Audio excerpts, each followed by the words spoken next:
What's going on, everybody? King of Dragons 5000 here, coming at you with another figure review. Today we'll be having a look at the Mattel WWE Ultimate Editions, the Demon King Finn Balor. And so here we have the Ultimate Finn Balor posed and out of the packaging. Before we take a look at the figure, let's actually take a look at what he comes with. Finn Balor does come with two different head sculpts. He does come with the angry expression head that he has outside of the packaging. And then he also does come with a head sculpt where his tongue is sticking out, which I really do like that one. Finn Balor also does come with two pairs of hands. He does come with a pair of claw grip expression hands. And then he also does come with a regular pair of grip hands. Finn Balor also does include the demon headdress, which is done really nicely with the whites, reds, and silvers. And then he also does get two wristbands with articulated tassels, which those really do look good. We get one for the right and left arm. His final accessory is, of course, the red drapery that he does wear around his waist, which that is velcroed on, so I do like that. One thing to point out is that this Finn Balor's arms also pop off. Now, he doesn't get any alternate set of arms, and I do find that a little bit weird, but it is something to note that his arms do come off. Don't know why, they just do. But anyway, with his accessories out of the way, let's actually have a closer look at the Demon King Finn Balor. And so here we have a closer look at the Demon King Finn Balor, and can I just say how wonderful that face printing technology is on the eyes. Those eyes are just really done well. Those look so realistic, so lifelike. That's not the glare coming out of the lights. That's actually just the glare that they printed on the eyes, and it's done really well. I do like that. Now, I really also like the fact that his head is nicely painted. The black is actually painted on. He's actually cast in flesh tone right here. And you can see the reds and the whites are done really well. His teeth are painted fairly well. They could have photo printed that. But I do like the way the reds mix with the blacks and the whites. Going on to the back of his head, you can see he does have some more paint right here. Some more black and some more red highlights. His hair is done nicely. But you can see there are some spots that did rub off on mine, unfortunately. But it's on the back, so it's not too big of a deal. But really do like that head sculpt. Moving on to his torso paint, which that's always one of the best things about the Demon King Finn Balor. Really love the way this attire came out. You can see the teeth are done really well. The tongue goes all the way out, and it does look like it casts a shadow. We have some red, some orange, some whites in there, so that's done really well. Going on to the back, we do have that hole of teeth. Like, that's just a lot of teeth in there. Now, I really do wish they could have added a little more detail, because the actual paint that he wore with this had the teeth gradiating from white to gray depending on their location. This, you don't really get the feel that it's going inwards, but when he did wear this paint, it did look like depth, so that's one thing I'm a little disappointed that they weren't able to capture. Kind of like how the tongue has some highlights. That's kind of how the back should have also been. Finn Balor also did wear tassels for this attire. Now, something I do like is that the tassels, like on the Ultimate Warrior, are articulated, so you can pose those around if you really want to. They do move nicely, so that is good. He does have 3 bands of red wrist tape, and then he also does have some teeth painted on his hands.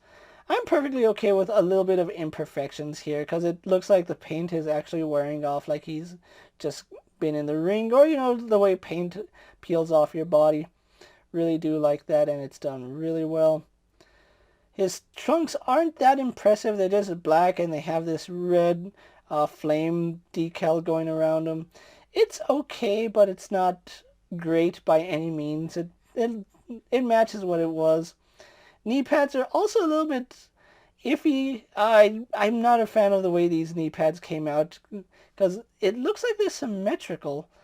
I don't think they're supposed to be symmetrical. I think they're supposed to be mirrored image, but yeah, that's something to note, that they do look mirrored image. I'll have to go back and watch that match to see if they were mirrored imaged or if they were actually like this, like symmetrical, so we'll see. And then he is wearing black kick pads, which do look good. Going down to his feet, you can see some detail right here. And then one little detail that they didn't miss is that he was wearing red shoes for this. So there should be a red band going on the bottom of his feet, which unfortunately he doesn't have. It's not a big deal, but it is something to note that they didn't miss that little detail. And for the price point, you would assume that that's something that they would have covered, but I don't know, it's Mattel and you can't win them all. So anyway, that's Finn Balor's details. So what we're going to do now is actually get them compared to other WWE figures you may have in your collection. Here we have the Ultimate Edition Finn Balor posed next to a WWE Elite Brock Lesnar and a WWE Basic Jeff Hardy. Here we have the Ultimate Edition's Finn Balor posed next to a couple of different variations of Elite Finn Balor.